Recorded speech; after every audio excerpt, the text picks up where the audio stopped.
Standing out has always been a hot topic, but it seems it's never been more important at the same time, also more challenging than in this very noisy and hyper-competitive marketplace.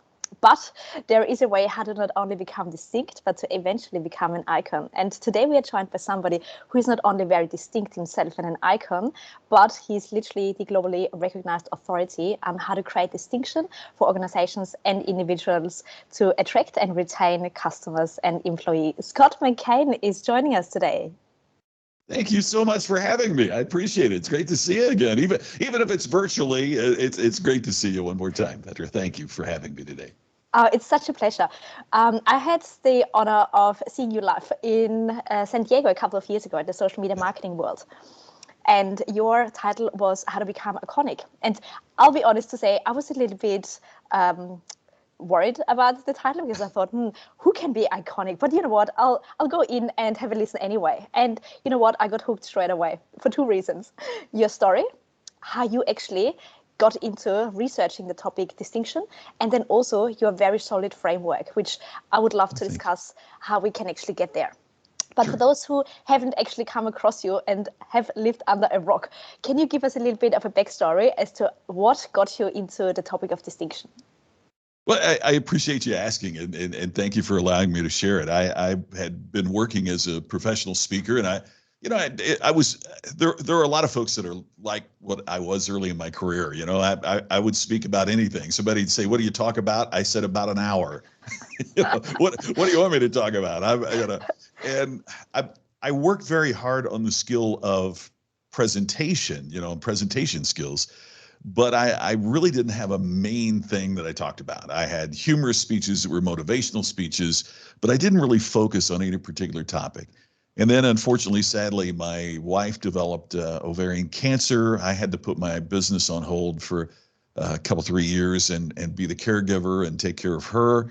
And after she passed away, now I'm, alone, and I had financial challenges and just a lot of things on my plate. And I thought, I've got to figure this out. I have to figure how I can rebuild my business. I really didn't have a choice. And so I started asking speakers bureaus, that would represent me to clients. I said, when you refer me, what do you say?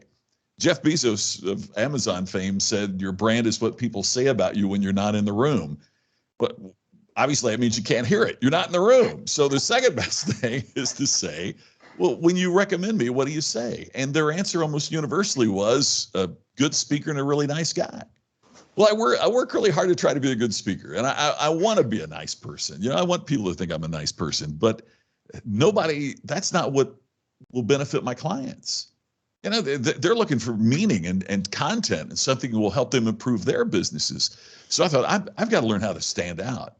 And I started looking for material, and there's a lot out there now, but at that particular time, it was really hard to find things about what did it take to create meaningful differentiation in the marketplace.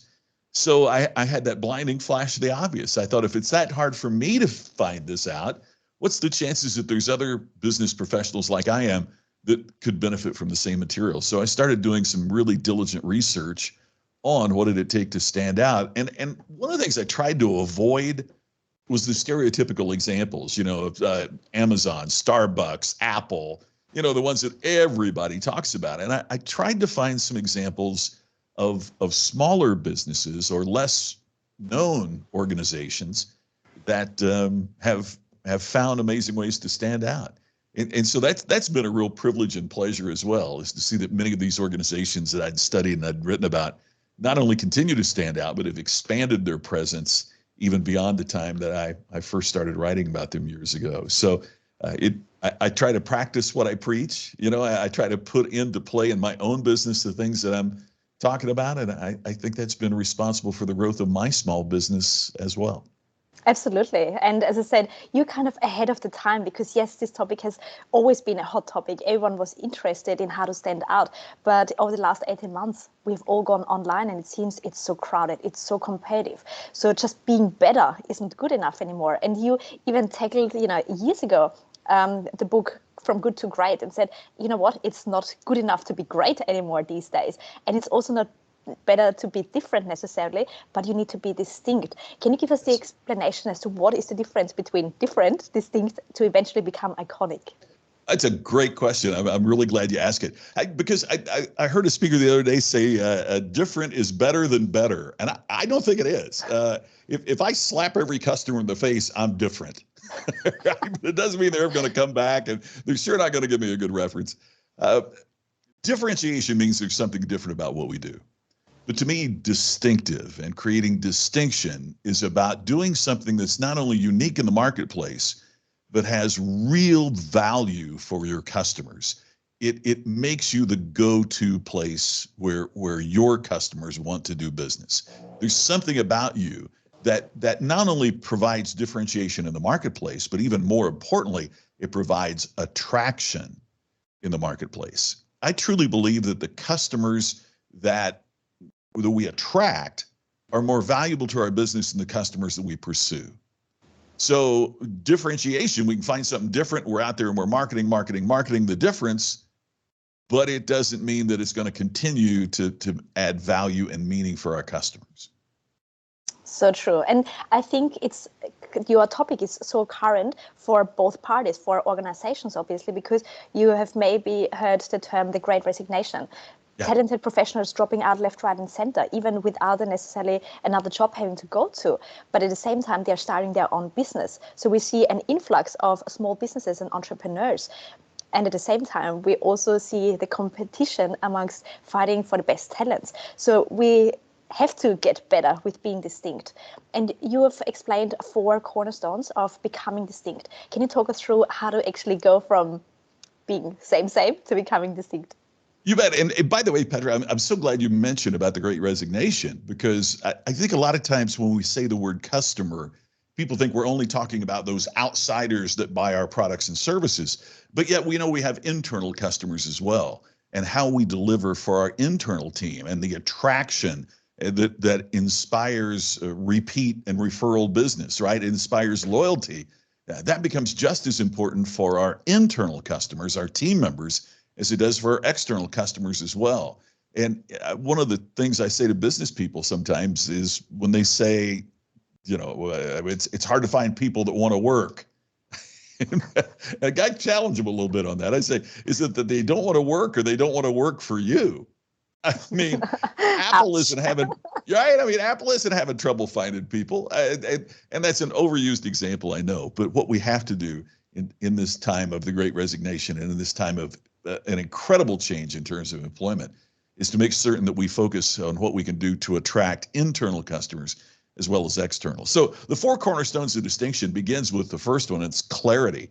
It's being very precise about what you are. Put your flag in the ground. This is who we are. This is what we are. I just spent a weekend at High Point University in High Point, North Carolina, where I serve on the in-residence faculty there.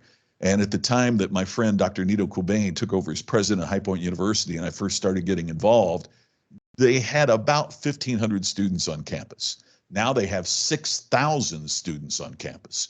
How does that happen? Well, they got very clear about what they are. They said at High Point University, every student gets an extraordinary education delivered by caring people in an inspiring environment. So what that means is we're really clear about what we are. We're going to provide an extraordinary education. It means that we're going to have people that care. So you can have great teachers in terms of subject matter, but if they're not willing to be caring about the students, they need to go to another university. It's standing up for your clarity. It's being willing to enforce not only what you are, but what you are not. And that's where most businesses run into trouble. And second is, yes, go ahead. Sorry, I just wanted to stop on this clarity piece, because it's usually the part that people already struggle with. And you mentioned the term high concept. What is your key, your 6 seconds pitch that everyone knows exactly what you stand for? But so many don't even know where to start. Have you got a tip how to find this clarity? You said already, what are we not? Are there questions that we can it's really focusing on, the High Point University example. I mean, every student here is going to get an extraordinary education. Okay, so that means we could invest a lot of money in other aspects But no, we're going to focus on the quality of the education. We're promising it's going to be extraordinary. It's going to be delivered in a caring environment. How many of us can say that when we went to college that our professors really cared about us, or that the college president cares about us? At High Point, the president of the university teaches a course for every freshman. He tries to memorize the names of every freshman. He knows about them so that when they're walking across campus, the president of the university says hello and knows about you. That's remarkable. That sure never happened in my college education, right? And it's going to be an inspiring environment. So they do things across the campus to inspire students. Now, I got to admit, a lot of places of colleges and universities that don't worry about the students' inspiration. They worry about their perspiration, making them work, but they don't try to inspire them to be extraordinary. So it closely defined exactly who we are. Now, notice they didn't say we're going to be known for our football team, right? They don't have football there. They didn't say we're going to be known for other aspects that universities might be known for. They focused very precisely on that high concept statement. So the high concept, I use a movie example. Sometimes the high concept of a movie is even the title of the movie. If I say Snakes on a Plane, not only do you know what movie I'm talking about, you know what the movie is about. Now, they didn't have it on a boat and there weren't alligators, it was snakes on a plane. And as corny as that sounds, it becomes really important for business. So think of what we do in business. We try to tell you everything that we do because we think if we unload everything that we do, that we increase the opportunity that somebody's going to run into something that they like. In fact, the opposite is true. The more that we say everything that we do, then the more we seem generic like all of our other competitors. I was meeting not long ago in Nashville, Tennessee with a friend of mine, Butch Spearden, who is the president of the Nashville Visitors and Convention Bureau. And he said one of the hardest things they had to do was to get clear. When they market Nashville, they market music, food, and fashion. That's it. And the problem was that they have one of the biggest healthcare organizations in the United States. Oh, but we're a great center of healthcare. Oh, Vanderbilt University and Belmont University and others are based here. We're great in education. Oh, we have a replica of the Parthenon from Greece. It's a great. They had to cut that back and just say music, food, and fashion. That's all they advertise. That's all they market. And so the message is so clear that it cuts through the clutter and helps them achieve their goal. And the tourism is up exponentially in Nashville since he took over as head of the Convention and Visitors Bureau. So having that clarity and that high concept, really focusing precisely on an element that will make you stand out is the first step. And in many ways, for many organizations, it becomes the hardest step of all. It is, and also for professionals, especially for those who've got 20, 30 plus years experience, they usually lead with, well, I've got, I'm seasoned experience, professional, 25 years experience in so-and-so industry. Boring. Nobody cares. What is the high concept of yourself? Why should we choose you over somebody else? Yeah, you make a great point too, if I could just add this real quick, Petra, which is that your resume is not your clarity. I know people, they say, well, what do you do? And they want to give them, well, here's where I went to college and here's my first job and here's my current position and this is what and that's not what people respond to. So developing that clarity statement, that high concept statement is extraordinarily important. And I think this also helps us to actually pivot careers because on average, we are not having just one career or one job, but we're going through different changes more frequently and also more substantially. So knowing your high concept, what is your point of difference that you can bring to every industry and profession that you get into is what makes you future-proof, basically. Absolutely.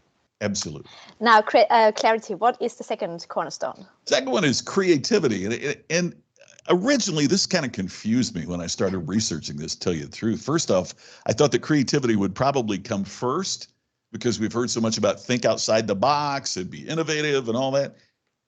And clarity comes first. It strikes me that when so many people say think outside the box, they haven't really defined the box precisely to begin with. They need a better box, right? And then maybe think inside that box rather than and just throwing away the box. So, for example, finding just one thing to be creative at can make a significant difference for your organization. Enterprise rental car just found one thing to do to compete with Hertz and Avis. Notice the product's the same. The Chevrolet or the Ford that I get from Hertz is identical to the one that I would get from Enterprise. So they have no product variation. They just said, we'll pick you up. And that one single thing, what if we brought the car to you instead of making you go get the car from us, made them the biggest player in the car rental market? You don't have to change everything, but if you can just find one thing unique. So here's a specific suggestion. Look at what others outside your industry is doing and think about, well, what if I brought that into our industry? I mentioned Amazon earlier. I don't mean to overuse the example, but basically Amazon said, how do we become the enterprise rental car of books? You know, if Enterprise can bring the car to you, why do you have to go to the bookstore to buy the book? What if we got it? And then they realized, man, if we can do this for books, we can do this for everything. And that's how Amazon got created. But this works in small businesses too. Before the pandemic hit, I was speaking to a group of 2,000 dentists. Met a dentist from Austin, Texas.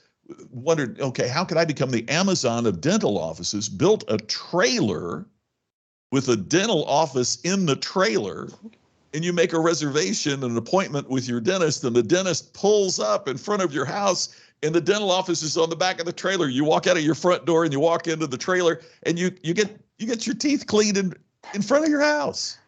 So there are so many ways that you can use this in so many ways. Just look at what's working in other industries and say, you know, what can I do creatively in my own industry, taking and sharing and cherry picking from the ideas of others. It's such a good point because they're still delivering the same service, but it has gone with time and we are busier than ever before and we're looking for convenience. So Yes. Simply coming to you rather than you have to come to us makes already all the difference, but this difference that matters, not just any difference like slapping you in the face. Right. Okay, clarity, creativity, what is next? Next is communication. And what I mean by that is there are so many ways that we can communicate today. Good grief. You and I haven't seen each other for what, 18 months, almost 2 years now. And here we are communicating, you know, across the world. So what happens? Well, the one thing that unites us, that transcends the technology, transcends generational differences, is a great story. People love hearing a great story. And so what we have to do is to create compelling narrative that engages and involves our listeners to the point that they take away something. And the other thing is stories are word pictures, and we tend to remember pictures better than we remember words. So what we need to do is to find the story that creates this visual, this word picture, so that people remember what we're talking about. I love this point, and storytelling has been, a buzzword for the last, years, but it's nothing new. It's the most distinct form how we can actually communicate and remember things. And I can hear already, especially those left-brainer professionals, the accountants and the lawyers and so forth, saying, "Oh, but we don't know how to do storytelling." What would you answer to this statement? Well, storytelling, there is an approach to that I talk about in the book, and it's simply a 3-act approach. Act 1 is you introduce characters and conflicts. So who's the story about, and what's the conflict that they find? If there's no conflict, there's no story. There has to be a search for resolution. There has to be some kind of conflict. So you write that down.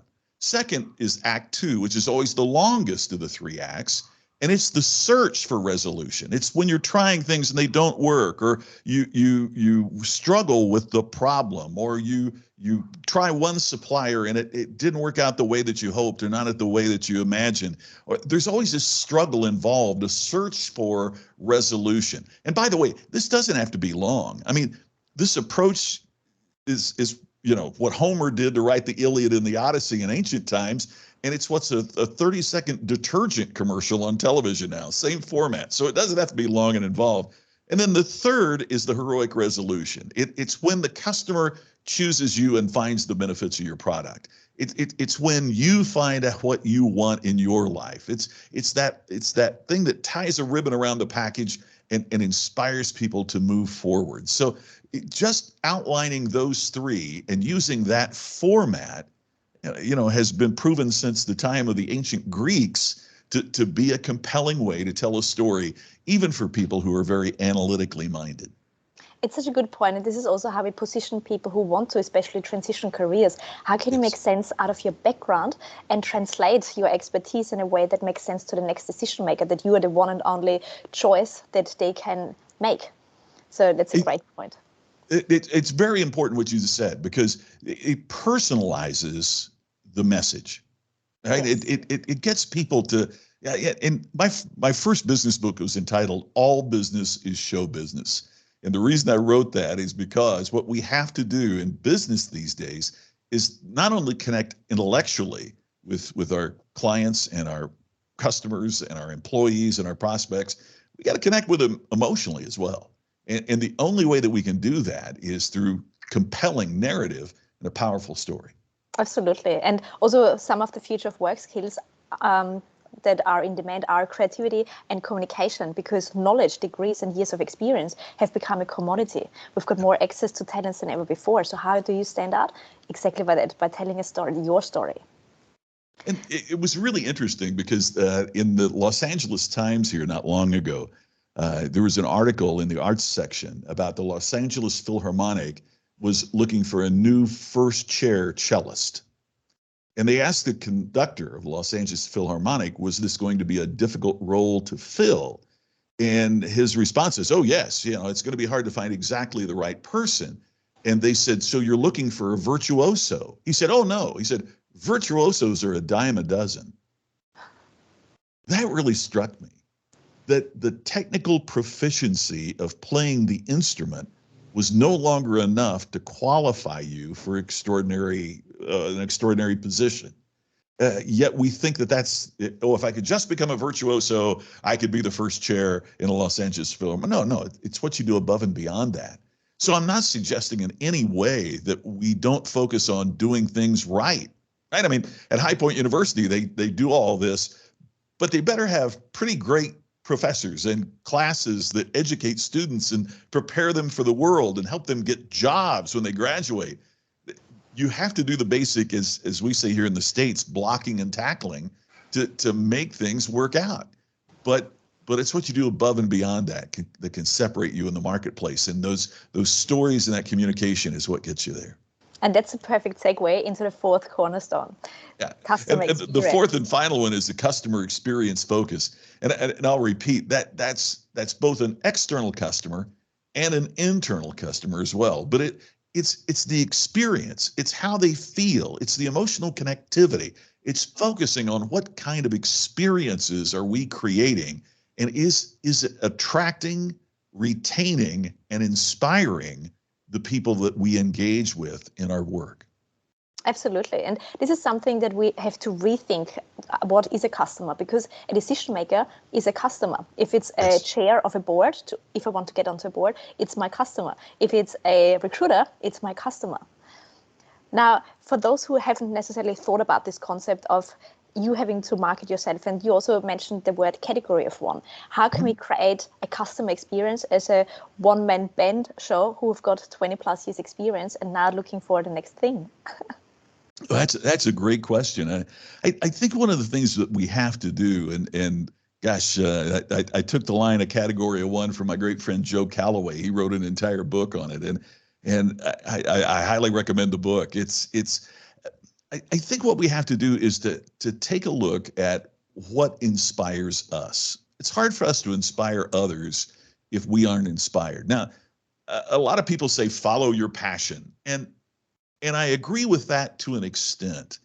I don't think that passion ensures success. I don't think you can be successful without it, but I don't think it's the only component that will get you there. You know what? I hope I said that clearly. I know people that are passionately incompetent. Right? I mean, I choose my doctor because of how she is at her profession. If she's passionate about it, but she doesn't know what to prescribe, that's not a good doctor. So what we have to do is not only look at what we are passionate about, but what are our skills and what can we be good at doing? And how do we build that together to take us to where we want to go? So it really is kind of going back through those four cornerstones. It's being clear about where we want to go in the future, being creative and bringing something unique that the marketplace hasn't seen yet, or at least hasn't seen in our particular position or our particular field. It's developing a narrative that will inspire and influence, and it's focusing on how we make people feel. If I was going out today interviewing for a job, I'd want to be very clear about why I want the job, and about, even more importantly, what I could bring with my unique experiences to the organization that I wanted to hire me. I'd try to build a little creative twist, a what if we tried this, or here's something creative I've done in the past. I would tell a story. I wouldn't just give them my resume. I would tell a story about how a time I failed taught me a lesson that could be beneficial for the company that I want to be employed by. And then finally, I'd ask them, how can I contribute to the experience of your customers and the experience of the colleagues that I'll be working with if you would choose me to be a part of your organization? I love this practical application. Now, you also wrote the next book, Iconic. You didn't stop with being distinct. You want to take it to the next level, iconic. What is being iconic when we are already distinct, and why does it matter? Sure. You know, a quick little backstory. I was working with Fairmont Hotels, and I was having breakfast with the CEO of the Fairmont Scottsdale Princess, Jack Miller, and they had gone through the entire process of distinction. They broke it down into different groups within the property. Well, you know, what does distinctive housekeeping look like? What's a distinctive front desk? And they broke it down into all the aspects of their organization, and then thought about, how do we stand out in everything that we do here? So the results were really remarkable. And so Jack says, well, Scott, we're distinctive now. Now that we've gotten there, how do we keep it? And what's the next level? And it occurred to me, I'd written a book about how to create distinction, but not about how you keep it once you get it, right? And how do you retain it over an extended period of time? And how do you regain it if somewhere along the way you've lost it? So that was the search for iconic. And the difference between distinctive and iconic is this: if you're distinctive, you stand out in your field, you stand out in your industry. If you're iconic, businesses outside your industry look to you as a model of how they would like to run their business in their industry. You transcend your category when you are iconic. So I use this example because I know it's overused, but it relates, you know, people anywhere in the world could hear this and relate to it. When we think of Apple, do we think of solely a computer company, or solely a company that makes phones? No, I mean, if I had a rental car business, I'd like to be the Apple of rental cars. If I had a restaurant here in Las Vegas, I'd like to be the Apple of restaurants. One of the examples, case studies in my book, is a restaurant in Indianapolis, Indiana, that has higher gross revenue than Tavern on the Green in New York City, one of the most famous restaurants in the world. How did they do that? How did they get to the point that businesses in Indianapolis, not restaurants, any business, would like to be the St. Elmo's Steakhouse of their industry? So that's what I looked at in terms of iconic. And there were 5 factors of iconic performance, but I think probably the most important one is the third one, and that's promise and performance. When we stop to think about it, customers judge us based only on those 2 factors. What did we say we would do? What did we promise them that if they became our customer that we would do? And what is our performance? What did we deliver based upon the promise that we made? And so what we have to have is congruency at a high level of promise and performance. And what I found was that iconic organizations are continually advancing their promise as they accelerate their performance. So another overused example, but it makes the point in this case, is, you know, Uber started out just getting you in a car from place to place. Now there's Uber Eats, where you don't have to leave the house and they bring the food to you. And there's even a division that's called Uber Medical or Uber Health, and it focuses on how do we get people to their medical appointments. One of the big problems is getting elderly people from their home to their doctor's appointments, and many of them aren't familiar with smartphones or apps or things like that. So how do we make that happen? And also, how do you get that covered by medical insurance and all the other things involved with that? So Uber is constantly advancing the promise and attempting to accelerate the performance, and that's part of why they become iconic in what they do. And I think, again, it has never been more relevant to be transcending into other industries, because last year or a couple of years ago, travel industry and tourism were booming. And then all of a sudden, overnight, it was not existent anymore. And the top performers lost their jobs, not because of their own fault, but because of the industry not being there anymore. So how can you transcend into a different industry or profession much quicker without having to start from scratch? Yes, and to go along with that too, how do we continue to anticipate? A friend of mine, Dan Burris, has a great book called The Anticipatory Organization. And how do you anticipate? You know, I mean, I don't think any of us, when we were together in San Diego, Patrick, I don't think any of us thought, man, in about a month everything's going to shut down, right? I mean, it never. How do you anticipate that? And I think iconic organizations, because they understand the promise that they make and the performance that they deliver have to be congruent, that they have to play their own game. By the way, that's the first factor, is iconic organizations play the game their way. They don't try to imitate the competition. I think what we have to do is to understand that things are going to change, and we need to think about that. You know, most people work so hard at doing what they do, they don't take time to think about what they do. That's why what you're doing with this podcast is so important. You know, it's a recess to reassess. It's time for us to think about these concepts and these things that many times we don't, because we're just so busy getting our job done and doing what it takes, right? So one of the things we have to do is to anticipate we need to be asking what if questions all the time. You know, what is the world going to look like if it gets back to normal? What do we need to do if this is the new normal, if this is the way it is in the future? What are some of the things that will change in the future? What are some of the things that probably won't change in the future? Let me give you an example. After 9/11, security at the airport changed forever, right? I mean, it wasn't that they put security in place until it seemed like the threat was over, and now we go back to letting anybody walk to the gate. It changed forever. That was one of the things that we had to ask ourselves. What is it going to be like in the future? So in terms of the pandemic, I think there's two questions we really need to be focusing on. One is, how do we stand out when things get back to quote unquote normal?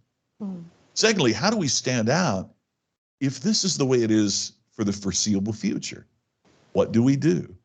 I mean, good grief, Skype and Zoom and other forms of communication have become so important and so valuable. So then the question becomes, okay, how do I make what happens in this format more interesting? I don't think people are tired of Zoom meetings. I think people are tired of boring Zoom meetings. So what do we do to make our meetings distinctive? How do we go back and look at these things so that what we are creating is of greater value all across the board? I love it. And it's a perfect roundup to see you've been reinventing yourself over the last, 3 decades. What is next for you? What is 2020 going to look like for you? Well, I think one of the things that is happening, and it's part of me asking that question myself, right? What are things going to look like? And one of the things that I've come up with is I want to do more of the consulting and coaching as opposed to the public speaking. Don't get me wrong. I love speaking. I want to continue to do that. But we're working with an organization now and some really deep consulting, working with them on delivering the ultimate customer experience and creating distinction. And we're adding some more to that. So it's going to be more of a personal consulting, coaching work with entrepreneurs and businesses, and focusing on that, because it's so rewarding. And the other thing is we can do it in person, obviously, but it's a function we can also handle virtually, just like you and I are communicating right now. Oh, so true. And thank you so much for leading the way on being this thing, constantly reinventing yourself and also staying curious. You're never giving up to see what's next. And this is inspiring for everyone to follow you. Thank you. Now, I appreciate that so much. Thank you. Where can everyone stay in touch with you and follow your journey? Well, I'm on Twitter, LinkedIn, Facebook, all the places, Instagram, and it's just Scott McKain, one word, SCOTTMCKAIN, spelled a little differently than most do, MCKAIN. And my website is just simply scottmckain.com, and that'll give you all the information about what I do in the books. And we have a group called the Iconic Inner Circle that people can join. First month's free. Join it and check it out. So we do those things to help people really put these ideas into practice. So it's not just theory or philosophy, but it really is a roadmap to get you where you want to be. Excellent. And I couldn't recommend Great Distinction and Iconic to anyone any further, because this is the category that I always recommend also to my students. I teach as I always call it paid hobby, but it's, you're living and breathing it. So again, thank you so much. I really enjoyed the chat. It's been my privilege, and I hope our paths cross again soon in person, not just virtually, Petra. Thank you so much. Thank you so much.